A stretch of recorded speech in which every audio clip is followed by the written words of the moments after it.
বন্ধুরা, দেখো পুজোর গিফট, এই শাড়িটা আমাকে আমার হাজব্যান্ড দিয়েছে। তো আমি নিতে চাইনি, তবু আমার হাজব্যান্ড জোর করে দিল। আর এই কালারের শাড়ি না আমার নেই, যার জন্য সব লাল, হলুদ, নীল, সবুজ সবই আছে, কিন্তু এই কালারের শাড়ি আমার ছিল না বলে এটা পছন্দ করে নিয়েছি, যে কোনো অকেশনালি পরতে পারবো। তোমরা বলবে বন্ধুরা কমেন্টে যে আমি শাড়িটা কি ভুল পছন্দ করেছি নাকি।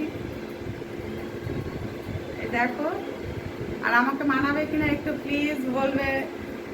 এই দেখো, এইটা হচ্ছে আঁচল, এইটা হচ্ছে আঁচল।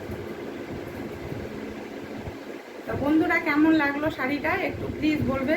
তোমাদেরকে অনেকদিন ধরে ভাবছিলাম শাড়িটা দেখাবো, কিন্তু হয়ে উঠছিল না, বাড়িতে ছিলাম না, তাই একটু ভিডিওটা করতে দেরি হয়ে গেল। Tata, bye bye. কমেন্টে কিন্তু জানাবে শাড়িটা কেমন।